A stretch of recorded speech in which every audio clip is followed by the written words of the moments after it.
Hi, Bobby. I've just got a small job for you. Just not really job.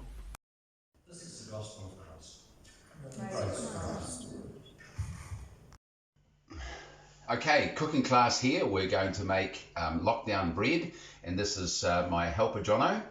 Also Say hello to the people. Hello. Also my son. And we're going to make a very simple loaf. It needs 4 ingredients, and the challenge goes out to Jakob to also post one to show us his bread making skills, because I'm in awe of what he does. So we're going to start very simply, and we need to have 680 mils of water, and let's have relatively hot water. Thanks, Jono. So I've got my helper there, and he's going to put this in. The reason for the hot water is it will get its cooking, will get the loaf rising a lot faster than it would otherwise, but it doesn't necessarily need to be as hot if you don't need it quickly. So the water goes in, just using an old crock pot here because it needs to have a lid, because we need to do some sort of Dutch oven type approach. That's the reason for that. So this is like a poor man's Dutch oven, really. So 680 mils of water goes in. Thank you, Jono. I'll just get the teaspoon. Now, because this rises overnight, it doesn't need a lot of yeast. Actually, it's surprising, just 1 teaspoon of yeast is probably enough, but I'm making a bigger quantity here, so I'm going to suggest about 1.5 would be good. And what we need here is 2 1/4 teaspoons of salt, although if you don't particularly want it, I'm going to use a heaping one here, which is like 1.5. Meg's probably cringing here, and I think probably about that is probably about right. Now, John, if we give that a stir. Now, my other lockdown project thingy, I've been making spurtles. How about that, eh? So, Jono, would you like to give that a good mix? Thank you. And if it's good and yeast, it should go milky. You can see just hopefully in the bottom of the camera there, it's gone a sort of milky colour. First time I did this, there was no change, and chucked the flour in, and after 24 hours, we made damper because it hadn't risen at all. So here we go, it's sort of gone a milky colour, murky colour, good to sort of combine all this. And now, in the words of Steve, the artisan bread man, who's need to give credit for this recipe, I should mention, Artisan Steve on YouTube. This is not an original recipe, but I've adapted it and made it much larger for hungry lads. So when that's had a good mix, and is that good, Jono? Yeah. You happy with that? Yeah. Good, okay. So now what we're going to do is we're going to look in here into our, and we're going to take 6 scoops of flour. So 6 cups of flour, and shake it all level. Yeah, do it again. That's right. So stick it in. That's a good shake. Good shake. That's right. Chuck it in. There's 1. There's 1. So it says a lot of flour. I'm just going to mix at the same time. Now, you don't really need to do this, but I'm going to do this, and see when there's 2 of us actually here. 2 might make it a little bit easier rather than all going in at once. I may regret this. I don't know. It may go lumpy. 3. You don't need to do this ahead of time. As you can see, it's quite a soupy mix. 4. And normally in YouTube they speed this up, don't they? So you don't see all this. That's right. Keep it going there, Jono. And you see it's not much of a stir, it's just get a little bit stickier now. And then the 6th one going in here. So that's all that's involved. And what we want to do is, once it's all mixed in here and it's all introduced, I suspect it will need slightly more water, but it's actually known as quite a shaggy dough, quite a lumpy dough. It's not actually, it's meant to be very wet at all, and it ends up looking quite stringy, and I believe the expression is shaggy. So getting all the stuff off the bottom, obviously, pretty straightforward. And we're going to pause the video now, because what I'm going to do is, once it's combined in here, which it nearly is, and it looks like this sort of consistency with everything sort of pulled in. And I was tempted to put more water in, but if that's done, it ends up being too much water.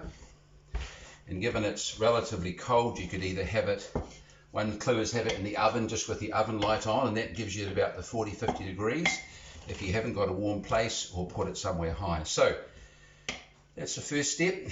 So we've done that there, and you can see it's quite a, what do you call it, Johnny? Lumpy. Quite a dry, lumpy sort of dough. Lid goes on here, and then we're going to put somewhere high. So we'll join you again when it's ready to go, probably anywhere between 9 and 24 hours. It doesn't matter, just when suits tomorrow. It's around about what? 3 o'clock here today, so we'll probably do this about this time again tomorrow. Until then, enjoy. Now, it's good for us to remember at this time a lot of people are on their own. In fact, more than 50% of the Kiwi population over the age of 18 is not in a relationship and therefore single.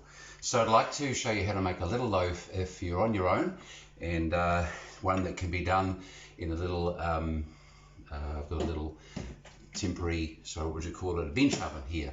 It doesn't use much power, a simple little loaf. And I'm using one of these expandable baking tins, which I'm going to try and put back together here again. And this is a simple one that doesn't make any mess. I'm going to use one tin to do everything in. Now, of course, if I pour my mixture, which I've halved, 7 ounces, whatever that is, in water, half a teaspoon of yeast, and about 3/4 of a teaspoon of salt rather. So what I'm going to do is I'm going to put a little bit of rye flour in. I've got a wee bit, of wholemeal flour. I've actually got some purple flour here. I'm just putting that in there so that I make a gloopy mess when I mix it up here. So when I pour it into my tin, it's not going to come out. So that's the only reason for that, because I need to quickly get a little bit more in here. So I'm using my measuring tin here as essentially, and that's a total of 3/4 of a cup of rye, or sorry, 3/4 of a cup of wholemeal flour. So I'm just going to pour that straight into the tin there. Looks a bit of a gloopy mess. And then on top of that, so I'm not doing much of a piece to camera here, I'm going to have another 3/4 of a cup. I've halved the recipe of normal flour, tipped in there. And with my little spurtle, I'm going to mix this up here and get a gloopy mess, which looks rather average, but nonetheless will serve to make a little loaf. And you can probably see what's going on here, maybe. And it looks like almost like a chocolate, oh, what would you call it? Chocolate cake recipe. It's that sort of colour, it seems. But anyway, you will have all done a lot more baking than me and know how this all works. So basically, I'm going to do the same thing with this as I did with the others. I've got a stringy sort of colour here, and I'm going to leave this overnight, and that's going to make a little loaf. Probably I want to stretch it out to, I think, around about that size. Might be more to go by the time it goes into my little bench oven. And just collecting everything off the sides, and here have now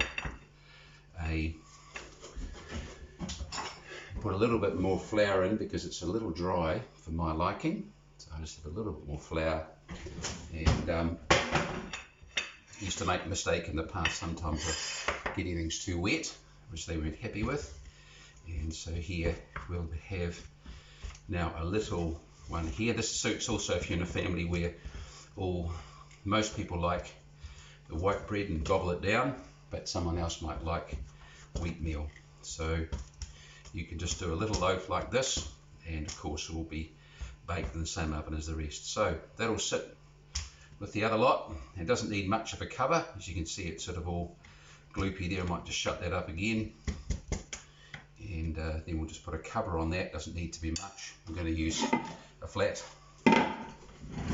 cutting board, and that will do for 24 hours or thereabouts, and then we'll cook those two together.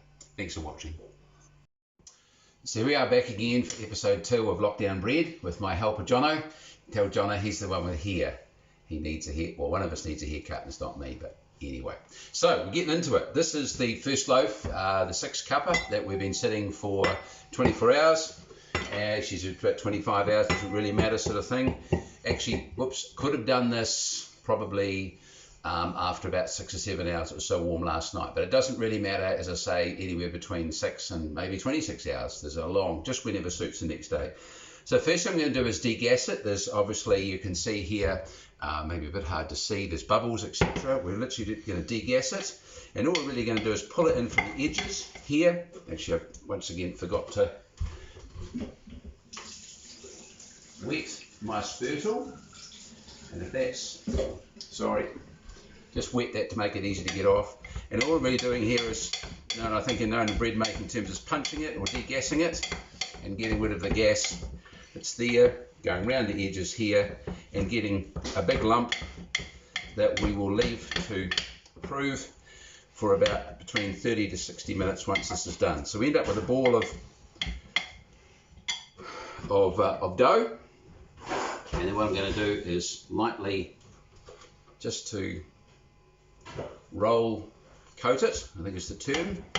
And so we're going to have it so that when we roll it round, it won't actually be touching anything on the sides here, and so that we can end up with a bit of dough that isn't actually connected anywhere on the base. A bit more flour. It's probably a better way of doing the flour than this, but anyway, that's how I've done it.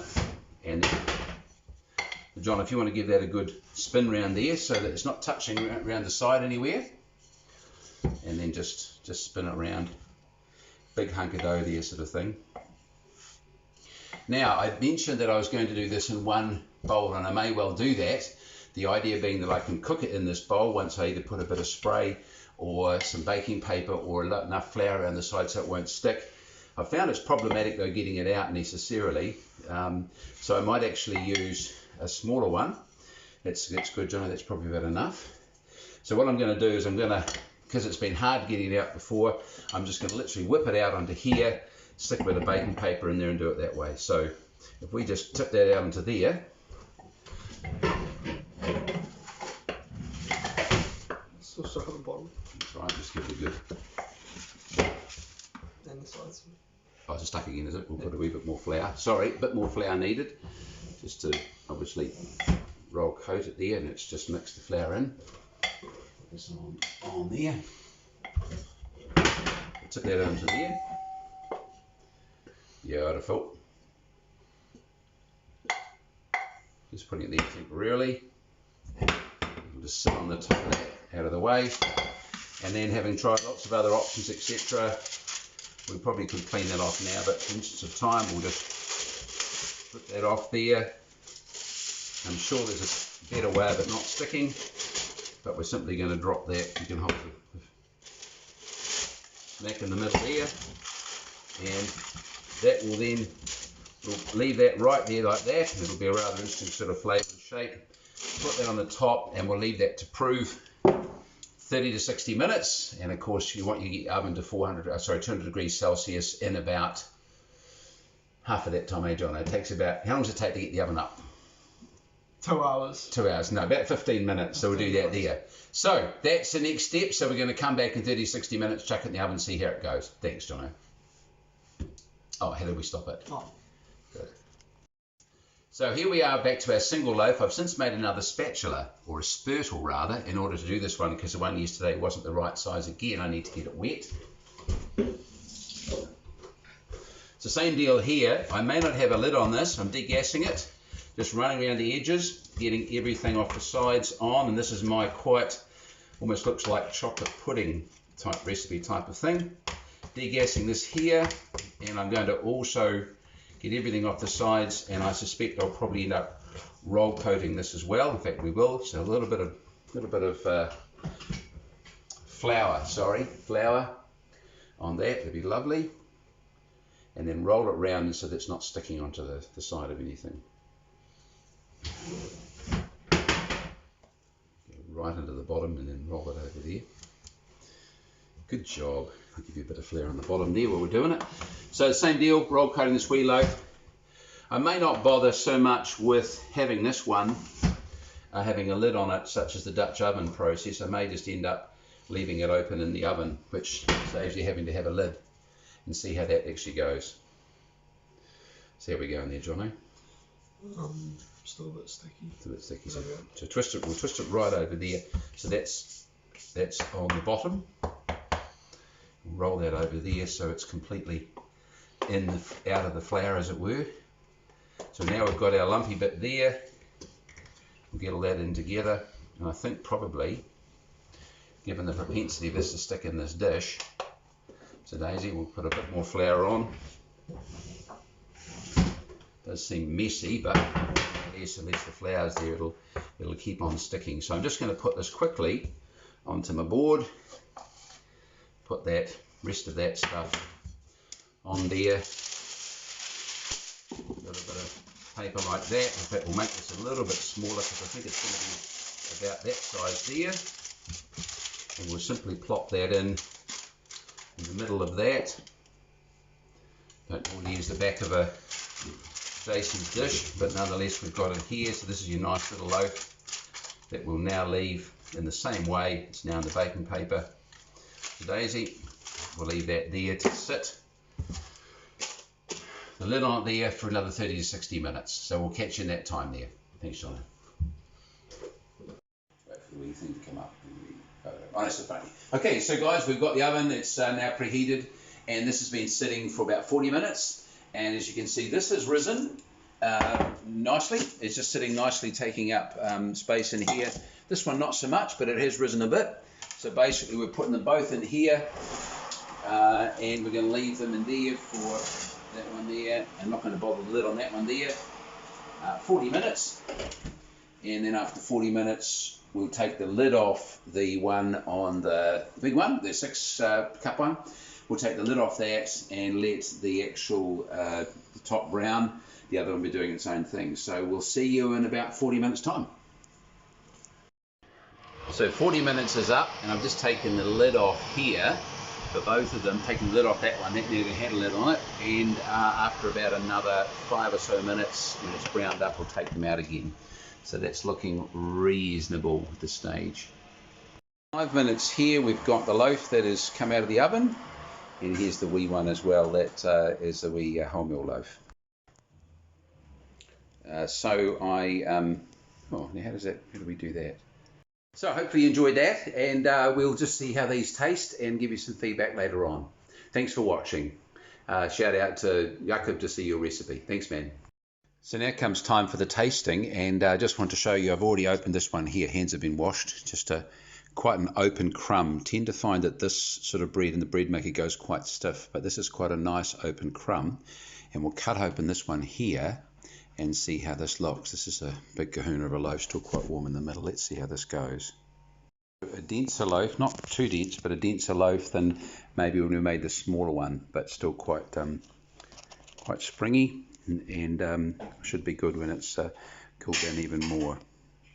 So I'm having a crack here baking that loaf, something a bit sweeter, and I've been thinking the last few days of buying too many biscuits.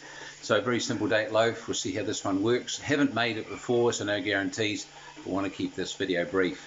So in the pan here, I'll just turn my phone around here, we've got, you can see that there, there's a cup of chopped dates. How can I get that looking better? Cup of chopped dates, there's 60 grams of butter, there is 3/4 of a cup of sugar, a teaspoon bicarbonated soda, and I'm going to pour a cup of boiling water across them combined, then put the flour in. So I'll show you briefly how that looks. Here we are, this interesting mix. You put it all together, put the boiling water in, and then stir it enough to boil, and then when it's boiled, let it cool it off the hob, and then put some mixture flour in. Seems to be the way it goes. It's an interesting mix. This one has to boil for a couple of minutes, which it has done, and then once it's boiled for a couple of minutes, I'm going to take it off the boil and then let it cool down before adding 1.5 cups of flour with some self-raising flour into a grease tin and into the bench oven. Here's the plan. We'll see how that goes. So I'm letting it cool for a bit. That's what it looks like. A bit cool, looks like a bean mix almost. So I'm combining the flour in my mix, getting that into a nice mix, which I'm now going to pour into my dish. Like so. I'm going to stick it in here for, I'll just shortly tell you the time, and then we'll see how it goes. I think it's 160 degrees for about 25 minutes, you think, hun? I think it's in there for 45 minutes, it says, so we'll see how that goes. Well, here's how it turned out. There was 35 minutes rather than 45, and the double prong fork was coming out clean. So we'll let it cool down a bit, take it out and see how it goes. Well, so much for my greased pan. I now have a date loaf in 2 halves, and cut around the side even, it still didn't come out. So never mind, that'll be our secret, and we'll see how this tastes in a little bit. So am I not in the pig's back? Look, the latte is coming. Look at that. Beautiful. Then we're going to share and have some date loaf together, aren't we, dear? Yes, dear. Yes.